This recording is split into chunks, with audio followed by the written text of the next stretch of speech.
நம்ம ஊர் நம்ம ஃபுட் சேனலில் இன்றைக்கி பார்க்க போகிற ரெசிபி பார்த்திங்கன்னா முட்டை குழம்பு. முட்டை குழம்பு வந்து நம்ம எப்படி கறி குழம்பு ஸ்டைலில் வந்து செய்யலாம். நான்வெஜ் வைக்கிறோம் இல்லையா, சிக்கன் மட்டன் குழம்பு, அந்த ஸ்டைலில் எப்படி செய்கிறதுன்னு சொல்லி பார்க்கலாம் வாங்க. இதுக்கு தேவையான இன்க்ரீடியன்ட்ஸ் பார்த்திங்கன்னா, அடுப்பில் கடாய் வச்சு ஒரு 2 டேபிள் ஸ்பூன் ஆயில் ஆட் பண்ணி சின்ன வெங்காயம் ஆட் பண்ணிக்கோங்க. 1 கப்பு சின்ன வெங்காயம் ஆட் பண்ணி நல்லா வதக்கி விட்டுருங்க. வெங்காயம் நல்லா வதங்கணும். இந்த ஸ்டேஜில் ஒரு 10 பல் பூண்டு வந்து ஆட் பண்ணி அதையும் சேர்த்து வதக்கி விடுங்க. நல்லா வதங்கணும். வெங்காயமும் பூண்டும் நல்லா வதங்கி வரணும், இல்லைனா குழம்பு பார்த்திங்கன்னா பச்சை வாசம் அடிக்கும். இங்கே பாருங்கள், நல்லா இந்த மாதிரி கோல்டன் ப்ரௌனுக்கு நல்லா வதங்கி வருது. இந்த ஸ்டேஜில் வந்து நான் வந்து ஒரு 3 to 4 டேபிள் ஸ்பூன் வந்து கறி மசால் தூள் ஆட் பண்ணுறேன். நான் வீட்டில் அரைச்சி வச்சுருக்க தூள் ஆட் பண்ணுறேன். மஞ்சள் தூள், கல்லுப்பு ஆட் பண்ணி விட்டுருங்க. தாளிக்கிறதுக்கு சின்ன வெங்காயம் கொஞ்சம் பொடிசாக கட் பண்ணி வச்சுருக்கேன். தக்காளி ஒரு தக்காளி எடுத்திருக்கேன். கருவேப்பிலை எடுத்திருக்கேன்.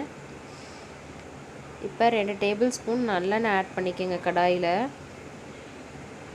கடுகு போட்டு நல்லா பொரிய வரைக்கும் வெயிட் பண்ணுங்கள். கடுகு நல்லா பொரிஞ்ச உடனே சின்ன வெங்காயம் கருவேப்பிலை போட்டு நல்லா வதக்கி விடுங்க.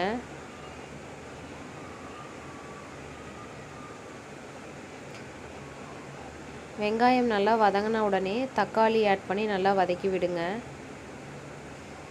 தக்காளி வதங்குற இந்த கேப்பில் வந்து நம்ம ஏற்கனவே வெங்காயம் வதக்கி வச்சுருக்கோம் இல்லையா, அந்த வெங்காயம், கறி மசால் தூள், மஞ்சள் தூள், உப்பை நல்லா ஃபைன் பேஸ்ட்டாக அரைச்சி இந்த மாதிரி எடுத்துக்கோங்க. தக்காளி வதங்கினோடனே இதை அரைச்சி எடுத்து இது கூட ஆட் பண்ணிக்கோங்க.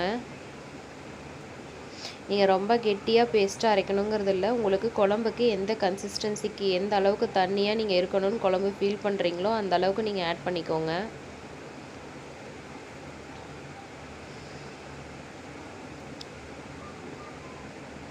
நான் வந்து நாட்டுக்கோழி முட்டை யூஸ் பண்ணி செய்கிறேன். இங்கே பாருங்கள், இன்றைக்கி வந்து ஒரு 3 to 4 எக்கை வந்து ஒரு பவுலில் உடச்சி ஊற்றி எடுத்துக்கோங்க. நீங்கள் முட்டையை செக் பண்ணி ஆட் பண்ணுங்கள்.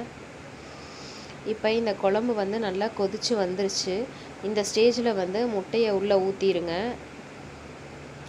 ரொம்ப நேரம் கிளற வேண்டாம். ஊற்றி சும்மா கரண்டி போட்டு நீங்கள் வந்து மைல்டாக லைட்டாக ஒரு 2 நிமிஷம் கிளறி விட்டுடுங்க. விட்டுட்டு கரண்டியை எடுத்துருங்க. இந்த மாதிரி நல்லா புதுசாக நல்லா உதிரியாக வந்துடும் எக்கு குழம்புல. இந்த மாதிரி செஞ்சு சாப்பிட்டு பார்த்துட்டு எப்படி இருந்துச்சுன்னு சொல்லிவிட்டு கண்டிப்பாக கமெண்ட்ஸில் சொல்லுங்கள். எக்கு மிக்ஸ் பண்ணிவிட்டு ரொம்ப நேரம் குக் பண்ண வேண்டாம். ஒரு 5 to 7 நிமிஷம் குக் பண்ணி எடுத்திங்கன்னா போதும். தொடர்ந்து நம்ம ஊர் நம்ம ஃபுட் சேனலுக்கு சப்போர்ட் பண்ணுங்கள், லைக் பண்ணுங்கள், ஷேர் பண்ணுங்கள், சப்ஸ்கிரைப் பண்ணுங்கள், பெல் பட்டனை கிளிக் பண்ணுங்கள். கண்டினியூஸாக மறக்காமல் நம்ம பேஜஸை ஃபாலோ பண்ணுங்கள். கீப் ஆன் வாட்சிங். தேங்க்யூ.